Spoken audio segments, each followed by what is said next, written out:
సర్వోన్నతుడైన దేవునికి స్తుతియు మహిమయు ఘనతయు ప్రభావమును యుగయుగములు కలుగునుగాక. క్రీస్తునందు ప్రియా సోదరి సోదరులారా, మన ప్రభువును రక్షకుడైన యేసుక్రీస్తు వారి నామములో మీకు శుభములు ప్రేమ వందనములు తెలియజేస్తూ ఉన్నాం. బ్రదర్ అండ్ బైబిల్ డివోషన్స్ అని ఈ వర్తమానాలు దేవుని నామానికి మహిమకరంగా ఉన్నవని అనేక మంది ప్రోత్సహించబడుచు ఉన్నారని నమ్మి ప్రభువును స్తుతిస్తూ ఉన్నాం. మీరు కూడా ఈ వర్తమానాలు విని అనేకులకు ఈ వర్తమానాలను పరిచయం చేయవలసిందిగా మనవి చేస్తూ ఉన్నాం. మీ ప్రార్థన అవసరతలుంటే మాకు తెలియజేయండి, తప్పక మీ కొరకు ప్రార్థన చేస్తాం. ఒకవేళ వాక్యంతో మిమ్మల్ని బలపరచాలంటే మీ దగ్గరికి రావడానికి కూడా వీలుంటే వచ్చి మీకు వర్తమానాలు అందించగలం. అలాగూ ఈ వర్తమానాలను ప్రోత్సహిస్తున్న పలువురు సోదరులు సోదరీలు స్థానిక సంఘానికి కూడా ప్రభునామంలో కృతజ్ఞతలు తెలియజేస్తున్నాం. ఈ దిన వర్తమానం నిమిత్తం యోహాను సువార్త 1వ అధ్యాయం 51వ వచనం చదువుదాం. మరియు ఆయన మీరు ఆకాశము తెరవబడుటయు దేవుని దూతలు మనుష్య కుమారునికి పైగా ఎక్కుటయు దిగుటయును చూతురని మీతో నిశ్చయముగా చెప్పుచున్నాను అనెను. దేవుడి మాటను దీవించి మనకు అనుగ్రహించగలుగులాగున ప్రార్థన చేసుకుందాం. మా ప్రేమ కలిగిన పరలోకపు తండ్రి, చదువుబడిన వర్తమానాన్ని వాక్య భాగాన్ని దీవించి మాకు అనుగ్రహించండి. గొప్ప దేవుడవు, పరిశుద్ధాత్మైన దేవా, మీ ఈ వర్తమానమును మీరే మాకు అనుగ్రహించండి. మీ ప్రియకుమారుడు మా రక్షకుడైన యేసుక్రీస్తు వారు మహిమపరచబడిలాగున మీరే మా అందరి హృదయాలకు నెమ్మది అనుగ్రహించండి. పరిశుద్ధాత్ముడైన దేవా, మాట్లాడుచున్నవాడు మంటివాడు, మీరు ఎరుగుదురు. మీరే మీ మాటలు మాకు అనుగ్రహించండి. యేసుక్రీస్తు వారి నామంలోనే వేడుచున్నాము తండ్రి, ఆమెన్. క్రీస్తునందు ప్రియ సోదరి సోదరులారా, 1వ అధ్యాయంలో గొప్ప మాటలు మనకు కనబడుతూ ఉన్నాయి. యేసు ప్రభువారి దగ్గరకు పిలువబడుతూ ఉన్నాడు. నతనీయేలు పిలువబడుతూ ఉన్నాడు. నతనీయేలు అంటే గాడ్ హ్యాస్ గివెన్ అని ఒక అర్థం అట. గాడ్ హ్యాస్ గివెన్, దేవుడే ఇచ్చేవాడు, దేవుడు ఇచ్చాడు అని ఒక అర్థం. దేవుడు ఇచ్చాడు, ఆ కృపను అనుగ్రహించాడు. దేవుని దగ్గరకు మనం వెళ్ళే కృపను దేవుడు అనుగ్రహించాడు. అందుని బట్టి దేవునికి స్తోత్రాలు చెల్లిస్తున్నాం. నతనీయేలు ప్రభు దగ్గరికి వచ్చాడు. ఇప్పుడు నతనీయేలు గురించి మాట్లాడుతున్నాడు. నతనీయేలు, ఫిలిప్పు నిన్ను పిలవకముందే, నువ్వు అంజూరపు చెట్టు క్రింద ఉన్నప్పుడే నేను నిన్ను చూచి తిని అని చెప్తున్నాడు. ఈ మాటలకు నతనీయేలు ఆశ్చర్యపడుతున్నాడు. బోధకుడా, నీవు దేవుని కుమారుడు, ఇశ్రాయేలు రాజు అంటున్నాడు. నతనీయేలు గురించి చెప్తూ ఉన్నాడు. నతనీయేలును ఎరిగిన దేవుడు, నతనీయేలు హృదయాన్ని ఎరిగిన దేవుడు, నతనీయేలు మనస్సును ఎరిగిన దేవుడు, నతనీయేలు హృదయ ధ్యానాన్ని ఎరిగిన దేవుడు. నీ గురించి కూడా తెలుసు. నువ్వెవరివైనా నీ గురించి ప్రభు ఎరుగును, నీ గురించి ప్రభు ఎరుగును. యోహాను సువార్తలో ప్రభు మాట్లాడుతూ ఉన్నాడు కదా, ఏమంటున్నాడు?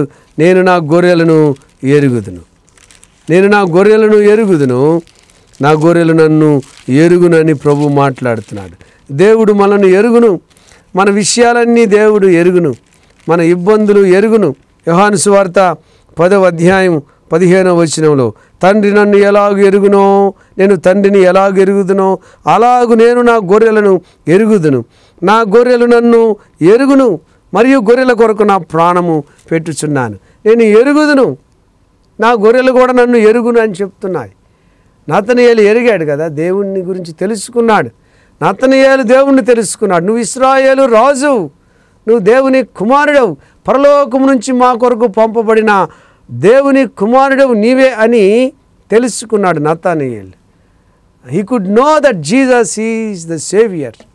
యేసు ప్రభువే రక్షకుడని ఎరిగాడు, తెలుసుకున్నాడు. యేసు ప్రభువే మార్గమని ఎరిగాడు. యేసు ప్రభువే మెస్సయ్య అని తెలుసుకున్నాడు. యేసు ప్రభుని గురించి తెలుసుకున్నాడు. ఈయన రాజులకు రాజు, ఈయన ప్రభులకు ప్రభు, ఇశ్రాయేలు ప్రజలకు, అబ్రహాముకు వాగ్దానము చేయబడిన మెస్సియా యేసుక్రీస్తు ప్రభువే అని తెలుసుకున్నాడు నతనీయేలు. ఆ జ్ఞానం దేవుడు అనుగ్రహించాడు. యేసు ప్రభువును తెలుసుకోవాలంటే నువ్వు కూడా ప్రార్థన చేయాలి. వాక్యం వినడమే కాదు, వాక్యం గురించి వాదించటమే కాదు. యేసు ప్రభు ఎలాగు రక్షకుడు, యేసు ప్రభు ఎలాగు దేవుని కుమారుడు, ఎలాగు యేసు ప్రభు వారు దేవుడు, ఎలాగు యేసు ప్రభు వారు రక్షకుడు అని తెలుసుకోవాలంటే సువార్త విని వాదించడమే కాదు, ప్రభు సన్నిధిలో మోకరించి ప్రార్థన చేయాలి. అనేక మంది భక్తులు ప్రార్థన చేశారు. ప్రభువా, నీ గురించిన సత్యము నాకు వివరించని ప్రార్థన చేశారు. నీవు దేవుడు అయితే ఈ సంగతి నేను గ్రహించగలుగులాగున నీ జ్ఞానం అనుగ్రహించమని ప్రార్థన చేసి ఆ తరువాత గొప్ప భక్తులైన చాలామందిని మనం ఎరుగుదాం.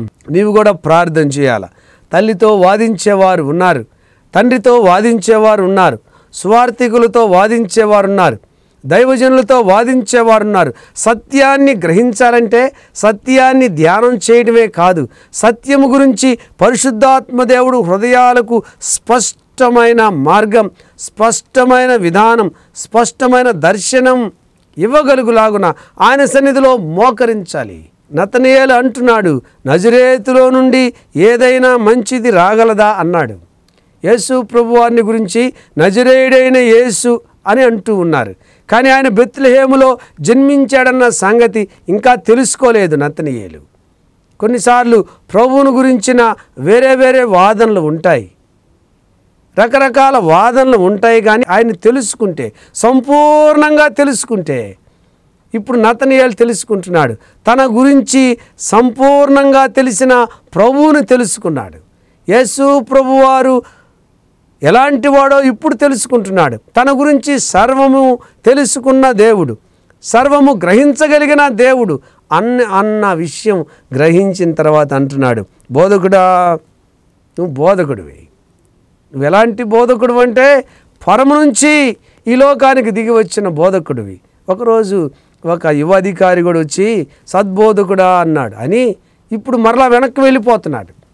చాలామంది యేసు ప్రభువును గురించిన సత్యము తేటగా తెలుసుకున్న తర్వాత పాత పద్ధతులు వదులుకోలేక, పాత ప్రజలను వదులుకోలేక, ఇక పాత వాటిని వదులుకోలేక తిరిగి లోకములోనికి వెళ్ళేవారు చాలామంది కలరు. అదే ప్రభు అన్నాడు, నాగటి మీద చేయి వేసి వెనుకకు వెళ్ళివాడు ఆయనకు పాత్రుడు కాడట.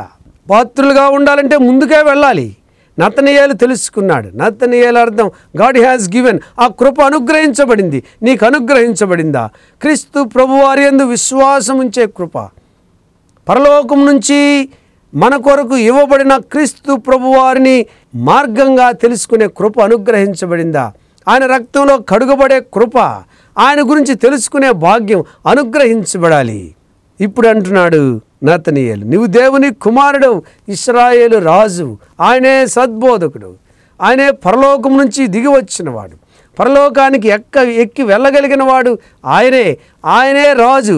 ఆయన ఇశ్రాయేలీలకే రాజు కాదు, ఆయన గురించి ప్రకటన గ్రంథంలో చెప్పబడుతుంది, ఆయన రాజులకు రాజు, ఆయన ప్రభులకు ప్రభువు, ఈయనే సర్వాధికారి. క్రీస్తు ప్రభువారు సర్వాధికారి. వింటూ ఉన్నావా సోదరులారా? వింటున్నారు. ఈయన సర్వాధికారి, రక్షించడానికి ఆయనకు అధికారం ఉంది. ఒకరోజు అంటున్నాడు, పాపములను క్షమించడానికి మనుష్య కుమారునికి భూమి మీద అధికారం ఉందట. ఒక పక్షవాయువు కలిగిన వాడిని మోసుకొని వచ్చారు. ప్రభు అతను చూచి, కుమారుడా, నీ పాపములు క్షమించబడి ఉన్నవి. ఈ మాట అనగానే ఇశ్రాయేలు శాస్త్రులు, ఇశ్రాయేలు పరిసయ్యులు, యూదా శాస్త్రులు, యూదా పరిసయ్యులు వారందరూ సనుక్కుంటున్నారు, పాపములు క్షమించడానికి ఈయనెవరు? భూమి మీద పాపములు క్షమించడానికి మనుష్య కుమారుడికి అధికారం ఉందని క్రీస్తు ప్రభువారు స్పష్టంగా చెప్పారు. ఇక మరెవరికి లేదని ఒక అర్థంగా భావించండి. పాపాన్ని క్షమించటం నీ చేతుల్లో లేదు, ఎవరి చేతుల్లో లేదు. మన క్రియల వలన మన పాపం పరిహరించబడదు. ఈ మాట గమనించాలి ప్రతివారు. మనమేదో చేసిన కొంత మంచి వలన ఇదివరకు చేసిన పాపమంతా పోతుంది. ఒకవేళ త్రాసులో వేసి తూచినట్టు, తూకం వేసినట్టు కొంత మంచి చెడు సమానమవుతుంది అనుకునేరు. బైబిల్ గ్రంథం అలా చెప్పడం లేదు. పాపములు క్షమించబడటానికి క్రీస్తు ప్రభువారికి అధికారం ఉందంట. ఎందుకంటే ఆయన దేవుడు, ఆయన దేవుని కుమారుడిగా వచ్చాడు, ఆయనే పాపాలకు ప్రాయశ్చిత్తం చేశాడు, ఆయనే మరణమయ్యాడు, మన పాప ప్రాయశ్చిత్తార్థ బలిగా సిలువలో అర్పించబడ్డాడు, మరణమయ్యాడు, పాతి పెట్టబడ్డాడు, మూడవ దినమున తిరిగి లేచాడు. ఆయన నామం రక్షణార్థమైన నామం. గ్రహించండి. బోధకుడా, నీవే రాజువి. ఆయన రాజు, సేవకుడుగా దాసునిగా మారాడు. నీ పాపం భరించడానికి దాసుని స్వరూపం ధరించుకున్నాడు. దాసుని స్వరూపం అంటే మానవుడే పాపానికి దాసుడు. ఆ స్వరూపం అందు వచ్చాడు, మన కొరకు మరణమై తిరిగి లేచాడు. ఆయన రక్షకుడు, ఆయన రాజు, ఆయన మహిమా ప్రభావములు ధరించిన వానిగా సింహాసనాసీనునిగా కనబడుతున్నాడు. దేవుని కుడిపార్శ్వమున ఉన్నాడు. ఈయనే దేవుడు, ఈయనే రాజు, ఈయనే రక్షకుడు. వింటున్నారా?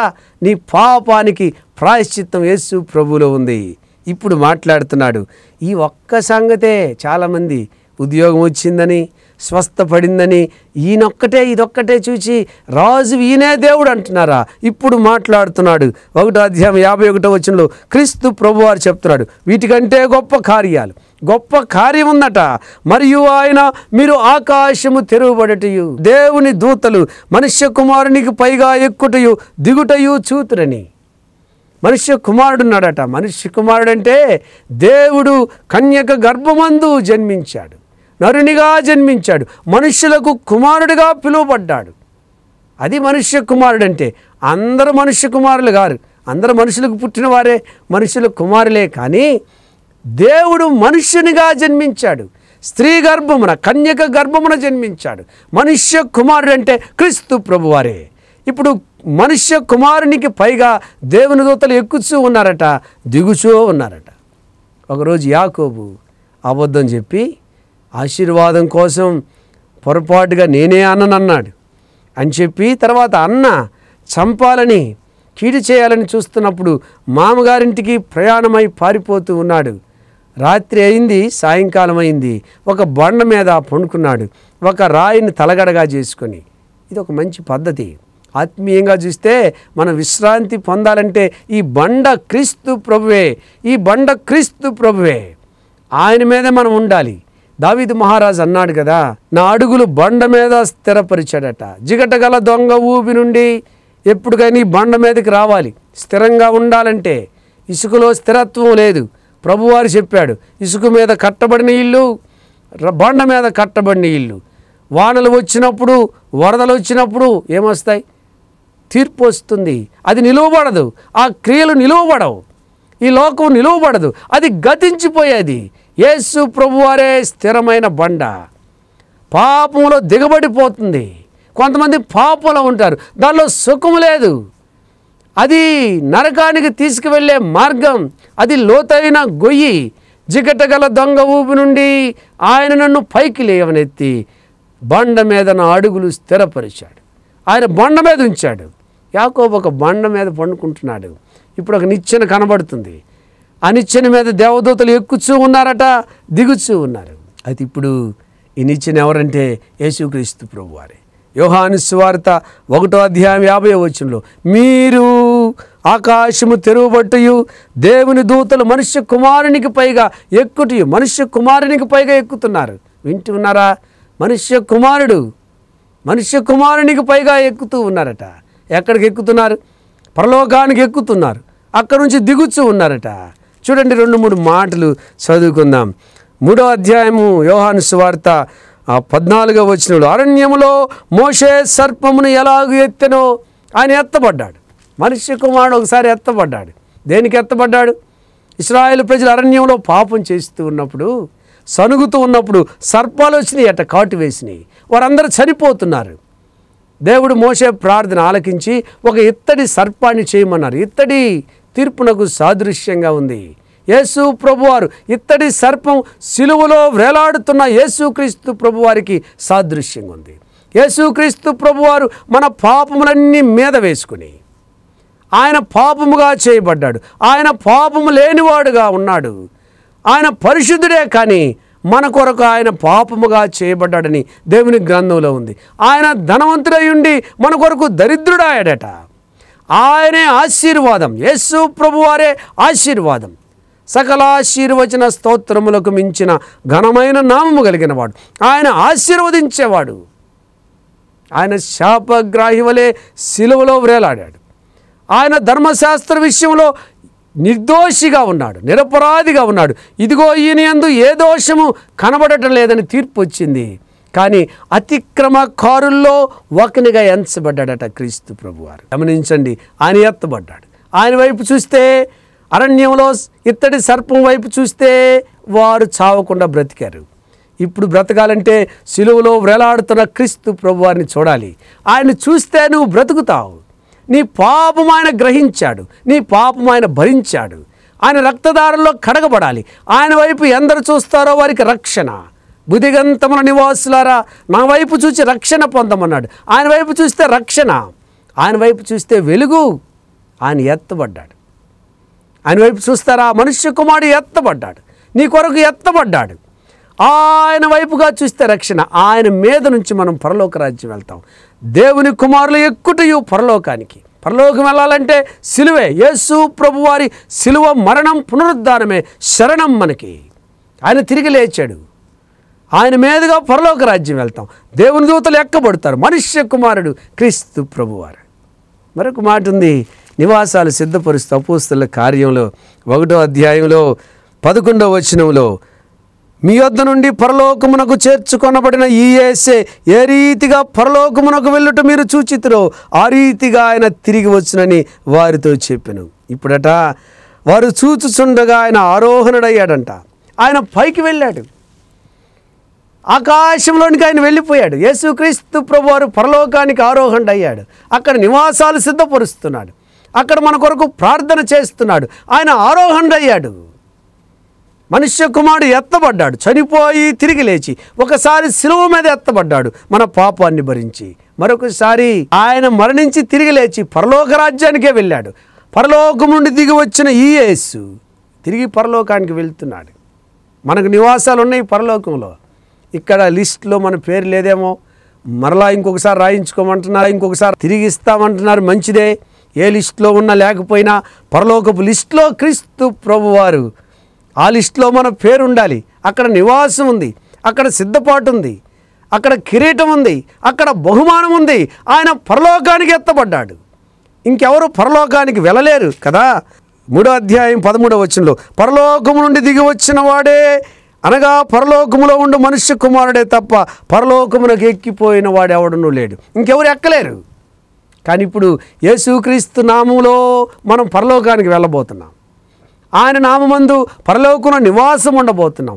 యుగాయుగములు నిశ్చలమైన రాజ్యం, నిత్య రాజ్యం. అది నిశ్చలమైన రాజ్యంలో మనం ఉండబోతున్నాం. వినండి, 1వ అధ్యాయం 51వ వచనం యోహాను సువార్తలో అంటున్నాడు, మరియు మీరు ఆకాశము తెరుబట్టుయు మనుష్య కుమారునికి పైగా దేవుని దూతలు మనుష్య కుమారునికి పైగా ఎక్కుటయు దిగుటయు చూతురని నిశ్చయముగా మీతో చెప్పుచున్నాను. యేసు ప్రభు నామములో పాపక్షమాపణ ఉంది, పరలోక రాజ్య ప్రవేశం ఉంది. ఆయన ఎలా పరలోక రాజ్యానికి వెళ్ళాడో నీవు కూడా అక్కడికి వెళ్తావు, అక్కడ ఉంటావు. భయపడకు, సందేహపడకు. అది నిశ్చయంగా చెప్తున్నాడు దేవుడు. మరొక మాట ఉంది, మీరు ఆకాశము తెరువబట్టు. స్టెఫన్ చూస్తున్నాడు, ఆకాశము తెరువబట్టు చూస్తున్నాడు. హెబ్రీలకు రాస్తూ అపోస్తలుడైన పౌలు చెప్తున్నాడు, చూడండి మన విశ్వాసమున కర్తయు దాన్ని కొనసాగించబడని యేసు వైపు చూడమంటున్నాడు. అక్కడ ఆయన దేవుని కుడిపార్శ్వమున ఉన్నాడు. ఆయన కుడిపార్శ్వమున ఉన్నాడు, మన కొరకు విజ్ఞాపన చేస్తూ ఉన్నాడు. మనల్ని బలపరుస్తూ ఆయన కనబడుతున్నాడు, మనకు ఉత్తరవాదిగా ఉన్నాడు. ఇక్కడ చూడండి, ఆకాశం తెరవబడటం. The heavens will be opened unto you. నీ కోసం ఆకాశం తెరవబడుతుంది. యేసుక్రీస్తు నామములో ఇశ్రాయేలు ప్రజల ప్రధాన యాజకులట సంవత్సరానికి ఒక్కసారి అతి పరిశుద్ధ స్థలంలోనికి వెళ్తారట. ప్రధాన యాజకుని కొరకు ఒక బలి, ఇశ్రాయేలు ప్రజల కొరకు మరొక బలి. ముందు తాను శుద్ధిపరుచుకొని తర్వాత వారికి శుద్ధిపరచడానికి మరొక బలి అట. కానీ మన ప్రభు అయిన యేసుక్రీస్తు వారు గొర్రెల రక్తం కాదు, తన రక్తాన్ని తీసుకొని వెళ్ళాడట. ఇప్పుడు మనం ఎక్కడ దాకా ప్రవేశం ఉంది? ఇశ్రాయేలు ప్రజలందరికీ లేదు అతి పరిశుద్ధ స్థలములో ప్రవేశం, కానీ మనకుంది. ఆకాశం తెరువబడటం. యేసుక్రీస్తు నామములో నీ ప్రార్థన పరలోకంలో దేవుని సన్నిధిలోనికి వెళ్తుంది. ఆకాశం తెరువబడుతుంది, నీ కొరకు పరలోకం తెరువబడుతుంది. The heavens will be opened unto you. ప్రతి ద్వారం తెరువబడుతుంది. ప్రభు అన్నాడు, ఇక్కడ ఏది మూసేస్తే పరలోకంలో అది మూసివేస్తాను, ఇక్కడ ఏది తెరిస్తే దాన్ని తెరుస్తాను. నువ్వు మూయగలవు, నువ్వు తెరవగలవు. యెషయా గ్రంథంలో ఇత్తడి తలుపులను ఇనుప గడియలను ఆయన విరుగ్గొట్టేవాడట. ప్రార్థన చేస్తున్నావా? యేసుక్రీస్తు నామమందు నువ్వు పైకి ఎక్కగలవు. దేవుడు నీ ప్రార్థన అంగీకరిస్తాడు, దేవుడు నీ కోరిక అంగీకరిస్తాడు, దేవుడు నీ మనవి అంగీకరిస్తాడు. గమనిస్తూ ఉన్నావా? యేసు ప్రభువారి నామం ఆకాశాన్ని తెరుస్తుంది. ఏలియా ప్రార్థన చేస్తే వర్షం ఆగింది, తిరిగి ప్రార్థన చేస్తే వర్షం కురిసింది. వారి ప్రార్థనలు ఆకాశం నుంచి వర్షాన్ని తీసుకొచ్చినాయి, దీవెనలు తీసుకువచ్చినాయి. వారి ప్రార్థన గంభీరమైన ప్రార్థన. ఎవరిని బట్టి? మనుష్య కుమారుడు ఆకాశాన్ని కొరకు తెరుస్తాడు. యేసుక్రీస్తు నామందు నీ కోసం తెరువబడుతుంది. ఏమి తెరవాలని కోరుకుంటున్నావు? ఎన్ని అవకాశాలు తెరువబడాలి, ఎన్ని ఆశీర్వాదాలు తెరువబడాలి. ఆకాశం తెరువబడుతుంది నీ కోసం. దేవుడు తన కృపను నీ కొరకు చూపిస్తాడు. మనుష్య కుమారునికి పైగా దేవదూతలు ఎక్కుటయు. యేసుక్రీస్తు నామములో చేసే ప్రార్థన భర్త కొరకు, భార్య కొరకు, కుటుంబం కొరకు, ఇశ్రాయేలు సమాజం కొరకు ప్రవక్తలు ప్రార్థన చేశారు. మనం ప్రార్థన చేయలేమా? మన సమాజం నిమిత్తం ప్రార్థన చేయలేమా? ప్రభు సన్నిధికి వెళ్తుంది నీ ప్రార్థన, తప్పక వెళ్తుంది. నీ ప్రార్థనలు ఆయన ఎదుటగా వ్రాయబడతాయి. ఆయన సన్నిధికి నువ్వు చేరుకుంటావు. గొప్ప దేవుని సన్నిధి, పవిత్రమైన దేవుని సన్నిధి, పరిశుద్ధమైన దేవుని సన్నిధి నీ కొరకు తెరువబడుతుంది. కొంతమంది వస్తుంటే అంటున్నారు కదా, అడ్డుకుంటారంట వారు చిన్నపిల్లలని. వారు చిన్న పిల్లలని అడ్డుకున్నారు. కానీ ప్రభు అన్నాడు, చిన్న బిడ్డలు నా యొద్దకు రానియుడి, వారిని ఆటంకపరచొద్దన్నాడు. వారిని రానిచ్చారు. ఆయన అందరినీ తన దగ్గరకు రానిచ్చాడు. ఒక స్త్రీ వచ్చి వెనక నుంచి వచ్చి, ఒకవేళ ముందు నుంచి ఎందుకు రాలేకపోయిందో అడ్డుకున్నారేమో, నువ్వు రావడానికి వీల్లేదనుకున్నారేమో, తన యొక్క స్థితిని బట్టి ముందు కనబడలేకపోయిందేమో. కానీ వెనక నుంచి వచ్చైన ఆయన్ని తాకి ఆమె స్వస్థత పొందింది. సిరోఫెనికే వంశస్థురాలు సారిసారికి వస్తుంది. నేను ఇశ్రాయేలు యొద్దకు పంపబడ్డాను అని చెప్పిన తిరిగి మాట్లాడుతుంది. ప్రభు కనికరించాడు. ఇప్పుడైతే మనుష్య కుమారుడి నామములో ఆకాశం తెరువబడుతుంది. నిశ్చయంగా చెప్తున్నాడు, నీవు చేసే ప్రార్థనకు ప్రభు దగ్గర జవాబు ఉంది. నువ్వు చేసే ప్రార్థనకి ప్రభు దగ్గర ప్రతిఫలం ఉంది. నువ్వు చేసే ప్రార్థన కార్యరూపమై మనుష్య కుమారునికి పైగా ఎక్కుటయు. ఈ యొక్క అలవాటు ఉందా ప్రియ సోదరుడా? యేసు ప్రభునామములో ప్రార్థన చేసేది, దేవుని సన్నిధిలోకి వెళ్ళే అలవాటు, కుమారులు దేవుని సన్నిధిలోనికి వెళ్ళే అలవాటు, కుమార్తెల విషయమై దేవుని సన్నిధిలోనికి వెళ్ళే అలవాటు ఉందా? ఒకరోజు ఎస్తేరు తీవ్రమైన భయంతో నేను ఇంకా వెళ్ళలేను రాజు దగ్గరికి అంటుంది. రాజు దగ్గరికి నువ్వు వెళ్ళలేవేమో, అధికారి దగ్గరికి వెళ్ళలేవేమో, గొప్ప గొప్ప అధికారుల దగ్గరికి మనకు ప్రవేశం లేదేమో. కానీ పరలోకములో ఉండు తండ్రి సన్నిధికి మనకు ప్రవేశం ఉంది. ఎక్కుతున్నావా? కుమారుల విషయమై ఉదయాన్నే ప్రార్థించేవారు, కుమార్తెల విషయమై ఉదయాన్నే ప్రార్థించేవారు. ఆకాశం తెరువబడి ఉంటుండగా దేవుని సన్నిధికి వెళ్ళేవారు. అక్కడి నుంచి ఆశీర్వాదాలను మోసుకొచ్చేవారు. ఉన్నారా? ప్రభు మాట్లాడుతున్నాడు, ఇంతకన్నా గొప్ప కార్యములు, వీటికన్నా గొప్ప కార్యములు చూతువని అతనితో చెప్పాను. మరియు మీరు ఆకాశము తెరువబట్టి పరలోకపు సమాధానం కనబడటం, ఈ లోకంలో శ్రమలన్నీ ఓర్చుకునే గొప్ప కృప, దేవుని వైపు చూస్తూ ముందుకు కొనసాగగలిగే కృప, దేవుని వైపు చూస్తూ బలము కలిగి ఉండే కృప, దేవుని సింహాసనాన్ని గమనించే కృప, సర్వాధికారి అయిన దేవుని చూచే కృప, మన జీవితాలను సరిచేసుకునే కృప, మన జీవితాలను ప్రోత్సహించుకునే కృప, మనల్ని మనం బలపరుచుకునే కృప. దేవుని వైపు చూస్తూ ఉన్నావా? నీ కొరకు ఆకాశం తెరువబడుతుంది. ఒక ఆయన అంటున్నాడు, ఆకాశపు వాకిండ్లను విప్పినా ఇంత ధాన్యం వస్తుందా అని అంటున్నాడు. ప్రవక్త మాట్లాడుతున్నాడు, రేపటికి ఆహారం వస్తుంది కానీ నువ్వు చూస్తావు, కానీ నువ్వు దాన్ని తినలేవు, నువ్వు దాన్ని అనుభవించలేవు అని అంటున్నాడు. మరుసటి రోజు వారి దగ్గర ఆహారం వచ్చింది. ఆ త్రొక్కిసలాట్ల అధికారి చనిపోయాడు. వింటూ ఉన్నారా? ఆకాశం నీ కొరకు తెరువబడుతుంది. ప్రభు నీ కొరకు ఆకాశాన్ని తెరుస్తాడు. ప్రభు తన వర్తమానాలు నీకు అనుగ్రహిస్తాడు. ప్రభు తన దీవెన నీకు అనుగ్రహిస్తాడు. ప్రభు మాట్లాడుతున్నాడు కదా, నిశ్చయముగా చూస్తావు. నతనయేలు అంటే దేవుడు ఇచ్చానని ఒక అర్థం ఉందంట. నతనయేలు అంటే గాడ్ హ్యాస్ గివెన్. నతనయేలు అంటున్నాడు, నా గురించి సర్వం ఎరిగినావు, నువ్వే ఇశ్రాయేలు రాజు అంటున్నాడు. నా గురించి తెలుసుకున్న ప్రభువా, నా ఆంతర్యాన్ని తెలుసుకున్న ప్రభువా, నువ్వే దేవుని కుమారుడు అని అంటున్నాడు. ఇప్పుడు ప్రభు అంటాడు, వీటికన్నా గొప్ప కార్యాలు, రక్షణ పొందిన సోదరా, రక్షణ పొందిన సోదరి, గొప్ప కార్యాలు చూస్తావు. ఆకాశం నీ కొరకు తిరుగుబడుతుంది. మనుష్య కుమారుడి మీదుగా నీ ప్రార్థన పరలోకానికి చేరుతుంది. మనుష్య కుమారుడి వలన నీకు దీవెనల ఆశీర్వాదాలు వస్తాయి. ఆకాశం నీ కొరకు తిరుగుబడుతుంది. అనేక తలుపులు సహాయం కొరకు తడుతుంటాం కదా, అనేక తలుపులు తడుతూ ఉంటాం. ఏది తెరుచుకోదేమో కానీ మన కొరకు ఆకాశం తెరుగుబడుతుంది. ఎవరు తలుపు తీయరేమో కానీ క్రీస్తు ప్రభువారు తలుపులు తెరుస్తారు. ఆయన ఆశీర్వాదాలు పొందటం కోసం, ఆయన కృపను పొందటం కోసం, ఆయన సన్నిధి నీ కొరకు తెరుగుబడుతుంది. అలవాటు ఉందా? ఆకాశం తెరవబడటం ఉందా నీ జీవితంలో? మనుష్య కుమారుని మీదుగా పరలోకం నీ ప్రార్థన వెళ్ళే అనుభవం కలిగి ఉన్నావా? కుమారులకు నేర్పుతూ ఉన్నావా? కుమార్తెలకు నేర్పుతూ ఉన్నావా? సంఘానికి నేర్పుతూ ఉన్నావా? ఆకాశం తెరువబడుతుంది.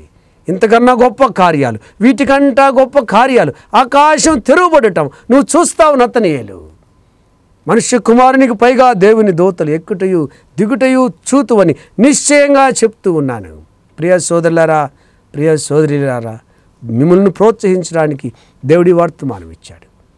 ఒకవేళ ఎవరు సహాయం చేయకపోయినా, ఏ తలుపు తెరవకపోయినా, ఎవరు ఆదరణగా ఆసరాగా ఉండే పరిస్థితి లేకపోయినా, మనుష్య కుమారుడైన క్రీస్తు ప్రభువారు, నీ పాపముల కొరకు ఎత్తబడిన క్రీస్తు ప్రభువారు, మరణించి తిరిగి లేచి ఆరోహణుడైన క్రీస్తు ప్రభువారు, ఆయన నామమందు ప్రార్థన చేయుచుండగా నీకు ఆకాశము తెరుచు క్రీస్తు ప్రభువారు నీకు తోడుగా ఉన్నారు. ఆయనకు ప్రార్థించు. నీకోసం ఆకాశం తెరువబడుతుంది. పట్టరాని దీవెనలు కుమ్మరించబడతాయి. నీ ప్రార్థనలు అక్కడికి చేరతాయి. నువ్వు పరలోక రాజ్యం వెళ్ళగలవు. ఆయన దగ్గర నుంచి దీవెనలు, బలం, పరిశుద్ధాత్మ దేవుని కృప, ఆదరణ ఆయన దగ్గర నువ్వు పొందగలవు. ఇది నిశ్చయంగా ప్రభు చెప్తున్నాడు. దిగులు చెందకు, నిరాశ చెందకు. ప్రార్థన చేసుకుందాం. క్రీస్తు ప్రభువారు మన కొరకు సిలువలో ఎత్తబడ్డాడు. క్రీస్తు ప్రభువారు మరణించి తిరిగి లేచి ఆరోహణుడయ్యాడు. క్రీస్తు ప్రభువారి మీదుగా నీ కొరకు ఆకాశం తెరువబడుతుంది. దేవుని సన్నిధిలో నీ ప్రార్థన అంగీకరించబడుతుంది. క్రీస్తు ప్రభువారి ద్వారా నీకు సకల ఆశీర్వాదాలు వస్తాయి. ఇప్పుడే నీ కోసం, నీ కుటుంబం కోసం ప్రార్థన చేయి. ప్రార్థన చేసుకుందాం. మహోన్నతుడైన మా ప్రేమ కలిగిన దేవ, మనుష్య కుమారుడిగా ఉన్న క్రీస్తు ప్రభువారిని జ్ఞాపకం చేసుకుంటున్నాం. రాజులకు రాజైన క్రీస్తు ప్రభువారిని జ్ఞాపకం చేసుకుని స్తోత్రాలు చెల్లిస్తున్నాం. మా కోసం ఆకాశం తెరిచే దేవా, మా కొరకు ఆశీర్వాదాలు అనుగ్రహించే దేవా, మీకే స్తోత్రాలు చెల్లిస్తున్నాం. ఏ ఫలము కోసం మీ బిడ్డలు ప్రార్థిస్తున్నారో, ఈ వాక్యం వింటున్నారు, ఏకీభవిస్తున్నారు, వారందరూ చేయు ప్రార్థన అంగీకరించి వారికి పరలోకం నుండి తగిన బహుమతి, తగిన ఫలం అనుగ్రహించమని, వారి ప్రార్థనకు జవాబు అనుగ్రహించమని వేడుచూ ఉన్నాం. యేసుక్రీస్తు వారి నామములోనే ప్రార్థిస్తున్నాము తండ్రి, ఆమెన్. మన తండ్రి అయిన దేవుని ప్రేమయు, ఆయన కుమారుడు మన రక్షకుడైన క్రీస్తు ప్రభువారి కృపయు, పరిశుద్ధాత్మ దేవుని అన్యోన్యమైన సహవాసమును, యేసుక్రీస్తు నామములో వారు చేయు ప్రతి ప్రార్థన అంగీకరించబడి వారి కృపను, ఫలమును అనుగ్రహించునుగాక. ఆమెన్. అందరికీ వందనాలు.